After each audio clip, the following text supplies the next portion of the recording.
Hello बेटा। अम्बी home science classes में आप सभी का तहे दिल से स्वागत है। मैं अनुराधा सिंह आज आप लोगों को एक नया चैप्टर पढ़ाने जा रही हूँ टेक्सटाइल से। यानी टेक्सटाइल क्या है, ठीक है बेटा। कपड़ा जो भी है आपका, तो कपड़ा हमें किससे प्राप्त होता है? तंतु से। तो तंतु और तंतु के प्रकार हम सबसे पहले बेटा इंट्रोडक्शन करेंगे बेस से, यानी हमें कैसे रेशे प्राप्त होते हैं और रेशे से हम कैसे एक सुंदर सा वस्त्र बनाते हैं। ठीक है बेटा, ये class 9th 10th 11th 12th, इसके बाद जो बच्चे बीए कर रहे हैं, जो एमए कर रहे हैं, हर किसी, और जो भी बच्चे कंपटीशन के लिए तैयारी कर बेटा, हर किसी के लिए इंपॉर्टेंट है।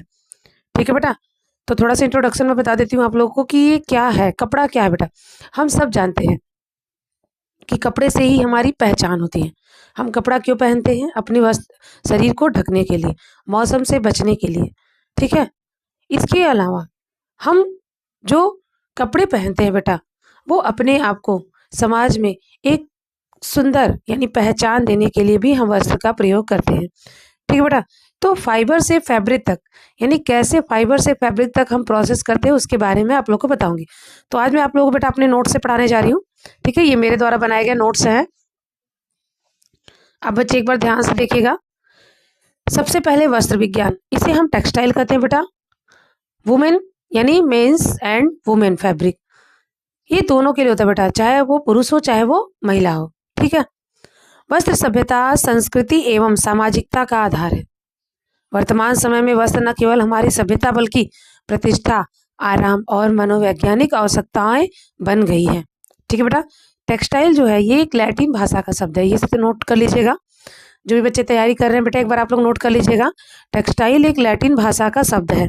इसका प्रयोग फाइबर टू क्लॉथ्स यानी रेशे से वस्त्र बनाने तक किया जाता है। कैसे बेटा? Fibre to cloth. टेक्सटाइल यानी वस्त्र विज्ञान, लैटिन भाषा, किससे बना है बेटा? टेक्सटाइलिस। टेक्सटाइलिस, ठीक है बेटा, इसी से हमारा बना है टेक्सटाइल। ठीक, आप सारे लोग इसे नोट डाउन जरूर कर लीजिए, सारे बच्चे करेंगे। ठीक बेटा, टेक्सटाइल जो है लैटिन भाषा के टेक्सटाइलिस से बना है। कोई भी वस्तु जो बुनी हुई व जिसमें एक से अधिक रेशे आपस में गुथे हों, उन्हें ही हम क्या कहते हैं? वस्त्र। ठीक है, चैम्बर्स डिक्शनरी के अनुसार बेटा, वस्त्र विज्ञान का अर्थ बुना हुआ कपड़ा या फिर वस्त्र। चैम्बर डिक्शनरी क्या कहता है बेटा? कि वस्त्र विज्ञान वह विज्ञान है जिसमें बुना हुआ कपड़ा या फिर वस्त्र होता है। ठीक है, अब इसके बाद मैं बताती हूँ आप लोग बेटा कि वस्त्र विज्ञान का महत्व क्या है। ठीक है, वस्त्र विज्ञान, थोड़ी सी इसकी उत्पत्ति भी हम जान लेते हैं कि वस्त्र विज्ञान की हमें आवश्यकता क्यों हुई। ठीक बेटा, तो वस्त्र विज्ञान का इतिहास, सबसे पहले सुरक्षा की दृष्टि से, जब हमारे जो पूर्वज थे बेटा, आदि मानव, वो निवस्त्र रहते थे, बिना वस्त्र के। उनके बाल बिल्कुल बड़े बड़े होते थे, इसीलिए हम बोलते हैं कि बंदर के हम पूर्वज हैं, हमारे बंदर जो है पूर्वज है। ठीक है, तो बालों से ही उनकी सुरक्षा होती थी। लेकिन समय बदलते गया, मौसम में परिवर्तन होते गया, लोगों को ऐसा लगा कि नहीं, हमें कुछ तो कुछ ऐसा धारण करना होगा। तो उन्होंने जानवरों की खाल, पत्ते, वृक्ष की छाल, इन सब का प्रयोग वो करने लगे अपने शरीर को ढकने के लिए। तो धीरे धीरे उन्हें लगा कि नहीं, अगर इस तरह से हम अपने वस्त्र शरीर को ढकते हैं तो हम कहीं ना कहीं सुरक्षित है। तो सबसे पहले इतिहास यानी वस्त्र के इतिहास का प्रारंभ कैसे होता है बेटा? सुरक्षात्मक दृष्टिकोण से। तो किससे सुरक्षा चाहिए बेटा? मौसम से और जंगली जानवरों से। दो मुख्य था हमारा, यानी मौसम से सुरक्षा चाहिए था और जंगली जानवरों से। वस्त्र विज्ञान की उत्पत्ति बेटा ना 5 अवस्थाएं होती हैं। वस्त्र विज्ञान की उत्पत्ति के कितने बेटा? 5 अवस्थाएं होती हैं। तो हम देखते हैं बेटा, सबसे पहले बेटा नग्न अवस्था। ये नग्न अवस्था क्या है बेटा? नेक्स्ट स्टेज क्या है? यहाँ पर केवल सुंदर के विषय में नहीं सोचा जाता था। मनुष्य पेड़ों की पत्तियां, उनके छाल, छिलके का प्रयोग करते थे, किसको? अपने वस्त्र शरीर को ढकने के लिए। यानी उन्हें, वो बिना वस्त्र के रहते थे, तो वो अपने सिर्फ शरीर को ढकने के लिए इसका प्रयोग करते थे, ये फैशन के लिए नहीं था। दूसरा बेटा शिकार की अवस्था यानी हंटिंग स्टेज। मनुष्य विभिन्न प्रकार के वेलदार पौधे तथा वेलदार बेटा जो जिसमें क्या बोलते हैं, रस्सी की जैसे लटकी रहती हैं, लताओं से अपने दैनिक प्रयोग की सामग्री तैयार करने लगे। ठीक है, जानवरों की खाल का प्रयोग वो अपने शरीर को ढकने के लिए करने लगे। तो ये हो गया समझ बेटा नग्न अवस्था, दूसरा शिकार की अवस्था, तीसरा है बेटा कृषि खेती की अवस्था। तो प्राकृतिक रेशे प्राप्त करने के लिए उसकी वृद्धि का आरंभ हुआ। कैसे? चिड़िया का घोंसला। आप लोग देखिए बेटा, दर्जी चिड़िया, टेलर बर्ड, वो क्या करती है अपने चोंच से, वो कहीं ना कहीं से सीख जो भी पतवार लेके आती है और उससे क्या करती है, वो अपना घोंसला सिल करके बनाती है। तो उसको देख करके मनुष्यों के दिमाग में आया कि जब चिड़िया इस तरह से सिल करके अपने लिए घोंसला बना सकती है तो क्या हम अपने लिए वस्त्र नहीं बना सकते हैं? तो चिड़िया के घोंसले को देख करके हमने वस्त्र बनाना सीखा। ठीक है बेटा। इसके बाद हमारी चौथी है बेटा सामाजिक अवस्था, यानी सोशल स्टेज क्या है। जैसे हम जानते बेटा जब आर्य हमारे यहाँ आए थे तो उन्होंने हमें 4 भागों में बांट दिया था। कितने भागों में बेटा? 4 भागों में, ब्राह्मण, क्षत्रिय, वैश्य और शूद्र। ठीक है बेटा। तो ये 4 अवस्थाएं हैं हमारे समाज में। अब ये 4 अवस्थाएं बेटा अपने अपने अकॉर्डिंग अपना वस्त्र पहनते। जैसे ब्राह्मण लोग ज्यादातर सादे और जोगी रंग के वस्त्र पहनते थे, क्षत्रिय ये युद्ध के लिए जाते थे, तो ये बेटा अपने ऊपर के यानी चेस्ट को ढकने के लिए लोहे का बनवाते थे कवच। फिर वैश्य, शूद्र, ये लोग जो वैश्य होते थे बेटा ये क्या होते थे? ये व्यापारी होते थे, और शूद्र जो होते ये सेवक होते थे। तो भारत, मिस्र और यूनान ये 3 देशों में बेटा सबसे ज्यादा वस्त्र का प्रचलन हुआ था। इसके बाद बेटा है आपका 5वां और लास्ट बेटा आधुनिक अवस्था यानी वैज्ञानिक अवस्था, मॉडर्न और साइंटिफिक स्टेज। मॉडर्न स्टेज क्या है बेटा? आज हम सब लोग तरह तरह के वस्त्र, यानी इतने सारे वैरायटी के कपड़े हो गए बेटा कि आप मार्केट में उसको छू करके भी नहीं बता पाओगे कि ये कौन सा फैब्रिक है ना। उसमें इतने सारे यानी मानव निर्मित इतने सारे रेशे आ गए हैं कि उनकी पहचान करना मुश्किल हो गया। वही वस्त्र 200 का भी मिल रहा है तो 2000 का भी मिल रहा है, ठीक है, लेकिन हम उसकी पहचान नहीं कर पा रहे। तो संश्लेषित रेशे की अवस्था, जितनी मात्रा में चाहिए उतना ही हमें रखना है, ठीक है।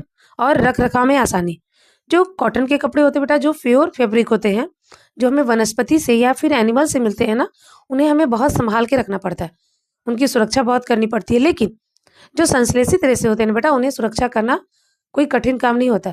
उसे हमारे जो भी वैज्ञानिक वो बोलते हैं वॉश एंड वियर, पहनो मतलब धो और पहनो, उसे आपको केयर करने की ज़्यादा जरूरत नहीं है, ठीक है बेटा। तो जितनी मात्रा में चाहिए आप उतना उपलब्ध कर सकते हैं और इसके रख रखाव में भी आसानी है। कौन से रेशे? संश्लेषित रेशे। विज्ञान के बढ़ते आयामों में समय व शक्ति ऊर्जा की बचत वस्त्र के आकर्षण की प्राप्ति है बेटा। आज देख रहे बेटा इतने तरह तरह के वस्त्र हो गए हैं, इतने तरह तरह के आप उनके नाम भी नहीं समझ पाओगे।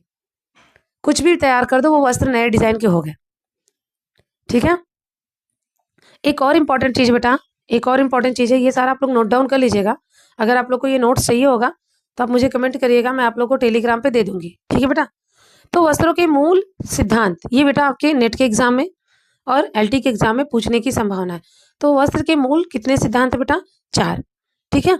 मॉडेस्ट्री, इन मॉडेस्ट्री, प्रोटेक्टिव और डेकोरेटिव। तो बेटा मॉडेस्ट्री क्या होता है? मॉडेस्ट्री मतलब लज्जाशीलता का सिद्धांत। पहला सिद्धांत क्या है बेटा? लज्जाशीलता का सिद्धांत। कुछ मनोवैज्ञानिक का सोचना था कि अपने शरीर को ढकने की इच्छा मनुष्य में तब शुरू हुई जब उन्हें शर्म का एहसास हुआ, और वो सिर्फ उसी अंग को ढकते थे जितनी की उन्हें जरूरत होती। वो पूरे शरीर पर वस्त्र धारण नहीं करते थे, वो सिर्फ अपने उतने ही, ठीक है, यानी अपने लज्जा से बचने के लिए वो वस्त्र का प्रयोग करना शुरू किया, जिसको हम बोलते हैं मॉडेस्ट्री। बेटा आप लोग इंग्लिश वर्ड ज्यादा याद करिएगा, हिंदी में थोड़ा सा कंफ्यूजन हो जाता है। लज्जाशील अवस्था।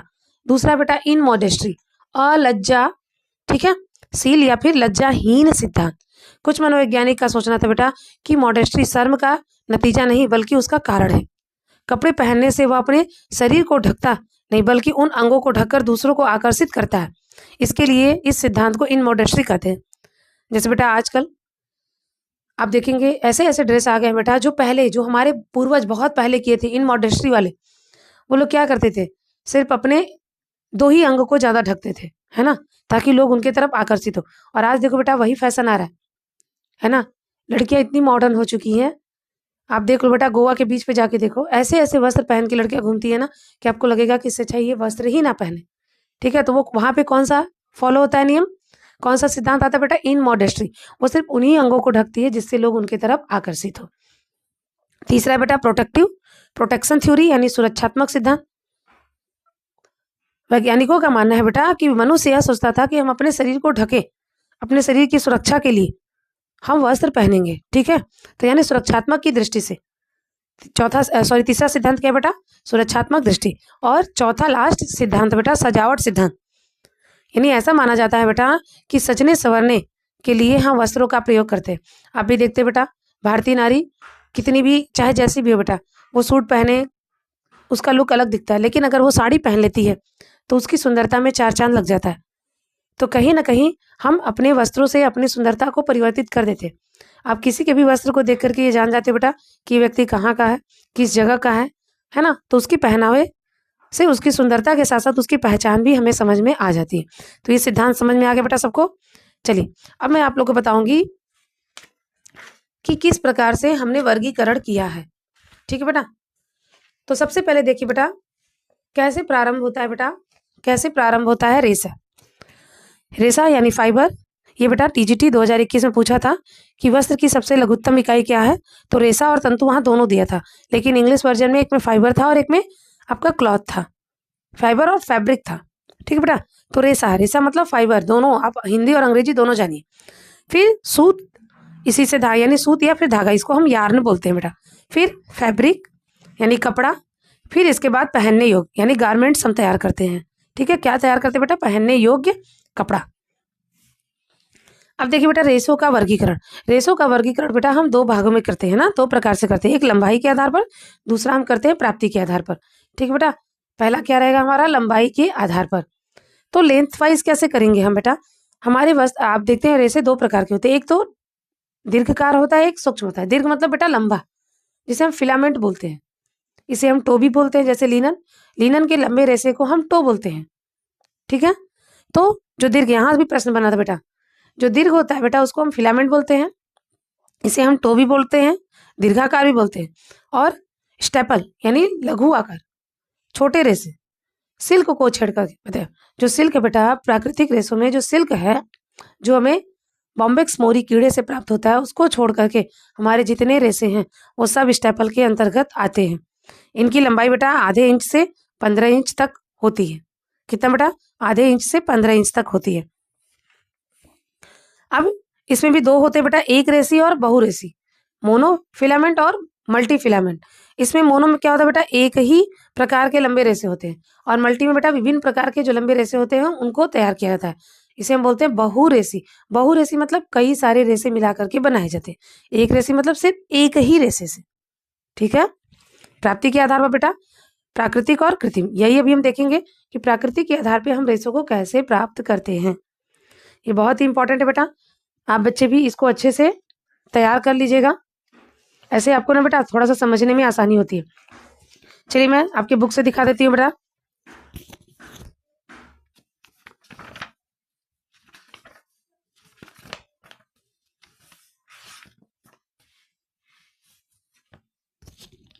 देखिए बेटा, दिख रहा है सबको? तंतुओं के प्रकार। यहाँ पे क्या है बेटा? वस्त्रोपयोगी तंतु दो प्रकार के होते हैं, एक प्राकृतिक होता है और एक कृत्रिम होता है। क्या होता है बेटा? एक प्राकृतिक होता है और एक कृत्रिम होता है, ठीक है। प्राकृतिक में ये ध्यान दीजिए बेटा, यहाँ थोड़ा सा कंफ्यूजन होता है। प्राकृतिक के अंतर्गत वनस्पति आता है। क्या बेटा? प्राकृतिक के अंतर्गत, अगर प्राकृतिक आपको ये दे दे कि प्राकृतिक रेशा कौन सा, उसमें खनिज का किसी का नाम दे देगा ना, तो भी आप प्राकृतिक में ही लगाइए बेटा। अगर वनस्पति में पूछेगा तब आप कपास, लिनन, हेम्प और जूट लगाइएगा। थोड़ा सा कंफ्यूजन है, जो बच्चे एलटी की तैयारी कर रहे हैं वो बच्चे थोड़ा सा ध्यान देंगे बेटा। यहाँ पे क्या है बेटा? प्राकृतिक, प्राकृतिक में हम वनस्पति, खनिज और प्राणी ये तीनों करेंगे, ठीक है। तो वनस्पति के अंतर्गत हमारा आएगा कपास, लिनन, हेम्प और जूट।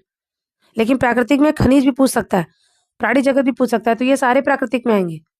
और वनस्पति में कपास, लिनन, हेम्प और जूट।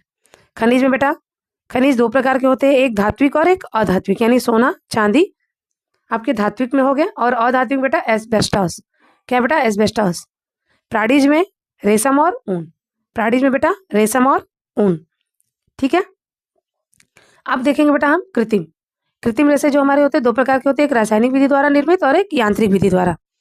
क्या बेटा? एक रासायनिक विधि द्वारा और एक यांत्रिक विधि द्वारा। तो रासायनिक विधि में डेक्रोन, नायलॉन, एक्रिलिन, आयरन, फिर इसके बाद है क्रेस्लॉन, जेफ्रॉन, टेरिलिन, डरवन, सारन, डेरेन, ऐसे बहुत सारे बेटा जो रासायनिक विधि द्वारा बनाए गए। लेकिन यांत्रिक में सिर्फ रेयॉन। रेयॉन जो है बेटा ये किसके आधार पर बनाया गया था? आपके रेशम के आधार पर इसको तैयार किया गया था। इसमें कपास यानी बांस की लुगदी, ठीक है, उसके प्रयोग के द्वारा ये रेशा तैयार किया गया था, रेयॉन, ठीक है। और ये सबसे पहला मानव निर्मित रेशा है, सबसे पहला, ठीक है। नायलॉन को हम, जो नायलॉन होता है बेटा, ये हमारा, इसे हम बेटा मैजिक फाइबर यानी मैजिक फाइबर के नाम से भी इसे हम जानते हैं, ठीक है। तो यांत्रिक में आपका रेयॉन और रासायनिक में डेक्रोन, नायलॉन, एक्रिलिन और ऑर्लोन, ये सारे हमारे क्या है बेटा? ये कृत्रिम विधि से तैयार होने वाले रेशे हैं, ठीक है। कपड़े के तंतु को मुख्य दो भागों में विभाजित किया गया बेटा, एक प्राकृतिक तंतु और एक मानव निर्मित या कृत्रिम तंतु, दो भागों में हमने बांट दिया। अब इसके बाद बेटा वस्त्र निर्माण के चरण, यानी हम वस्त्रों को कैसे निर्मित करते हैं। तो पहला स्टेज बेटा हमारा तंतु। तंतु क्या होता है बेटा? जो हम रेशे प्राप्त करते हैं ना, वो हम उसे तंतु की अवस्था में ही प्राप्त करते हैं। तो तंतु वस्त्र निर्माण की प्रथम इकाई है बेटा, और यही से देखिए प्रश्न आया था आपके टीजीटी में। तो तंतु से ही हम धागा बनाते हैं और इसका व्यास काफी कम होता है। इसके आकार को सूक्ष्मदर्शी की सहायता से हम जा सकते हैं, ठीक है। इसके बाद दूसरा स्टेज आता है हमारा बेटा, जब हमें तंतु मिल जाता है तो उस तंतु से हम क्या बनाते हैं? सूत, सूत या फिर धागा, ठीक। तंतुओं को आपस में बुनकर, जैसे कि बेटा रुई, आप कॉटन लेते हो, रुई बत्ती बनाते हो ना, तो रुई को आप, रुई फूला हुआ रहता है, लेकिन रुई को आप हल्का सा लेते हो और अपने हाथ में ट्विस्ट करते हो। ट्विस्ट करने के बाद वो एक बाती बन जाता है ना, तो उससे क्या होता है? आपकी बत्ती आराम से, यानी चाहे घी का चाहे तेल का, आप बाती अच्छे से बना देते हो और वो जलती रहती है। तो क्या होता है? हम कई रेशों को मिलाते हैं, तो उसी प्रकार से बेटा तंतुओं को आपस में बुन करके सूत बनाया जाता है। तंतु आकार में लंबे होते हैं तथा वास्तविक रूप से वस्त्र निर्माण की इकाई माने जाते हैं। तीसरा है बेटा वस्त्र। वस्त्रों को बनाने के लिए धागे की जो गट्ठर, धागों को खंडियों पर चढ़ा करके और रंग करके विभिन्न प्रकार के वस्त्र बनाए जाते हैं, ठीक है बेटा। तो अब जो हमारे धागे होते हैं ना, उसे हम अपनी इच्छा के अनुसार कलर करते हैं और अलग अलग प्रकार के उसे हम वस्त्र बना सकते हैं। फिर बेटा वस्त्र सज्जा। जब हमने वस्त्र बना लिया तो हम क्या करते हैं बेटा? वस्त्र की सज्जा करते हैं। और बेटा जो हमारा वस्त्र तैयार होता है ना, वो ग्रे गुड्स के रूप में तैयार होता है, यानी वो टेढ़े मेढ़े होते हैं, उसमें बहुत सारी गंदगियां होती हैं। तो जो डायरेक्ट करके द्वारा जो वस्त्र मिलता है हमें ना, हॉर्नेस के द्वारा, तो उससे जो वस्त्र मिलता है वो ग्रे गुड्स कहलाता है, ठीक है। तो फिर उस पर हम क्या करते हैं? वस्त्र की सज्जा करते हैं। तो वस्त्रों को सुंदर बनाने तथा बुनने के दौरान या बाद में छपाई के द्वारा कई सुंदर प्राकृतिक, ज्यामिति या अन्य प्रकार के डिजाइन डाली जाती है और वस्त्रों को सुंदरता के रूप में कई गुना बढ़ा दिया जाता है, ठीक है बेटा। ये समझ में आ गया 4 प्रोसेस। मैं अभी आपको नेक्स्ट वीडियो में इसको और डिटेल्स बताऊंगी कि इसको कैसे करते हैं। धागे के प्रकार, अब देखो बेटा धागा जो होता है ये 3 प्रकार का होता है, एक रेशी, बहुरेशी और मिश्रित धागा। तो एक रेशी जो धागा होता है बेटा, वो सिर्फ एक ही धागा होता है और मुलायम और मजबूत तंतु से बनता है। इस प्रकार के धागे से बने वस्त्र पर्याप्त रूप से मजबूत, सुंदर व चमकीले होते हैं और ये केवल रेशम का ही धागा होता है, एक रेशी, क्योंकि रेशम का धागा जो होता है बहुत लंबा होता है बेटा, ठीक है, और उसकी चमक भी अविरल होती है। फिर दूसरा है बेटा बहुरेशीय धागा। बहुरेशीय मतलब बहुत से दीर्घ आकार के या फिर लघु आकार के रेशों को आपस में मिला करके, यानी बट करके हम क्या करते हैं? बहुरेशीय धागे तैयार करते हैं। तंतुओं के आकार व संख्या के आधार पर उनमें दी जाने वाली ऐंठन भी भिन्न भिन्न होती है, वो ऐंठन भी, ठीक है, ऐंठन जो होता है बेटा वो भिन्न भिन्न प्रकार का होता है। फिर मिश्रित धागे। मिश्रित धागे बेटा नाम से ही समझ में आ रहा है, कई प्रकार के धागों को हम मिला करके मिश्रित धागे का निर्माण करते हैं, ठीक है बेटा। तो ये बस सिर्फ आपका इंट्रोडक्शन था। मैं अभी ये सारे यानी वस्त्र निर्माण के चरण वो मैं नेक्स्ट वीडियो में आप लोग को अच्छे से डिटेल में पढ़ाऊंगी, ठीक बेटा। तो आज के लिए बस इतना ही, नेक्स्ट वीडियो में मैं इसके आगे का पढ़ाऊंगी। बस आज के लिए बस इतना ही बेटा, थैंक यू।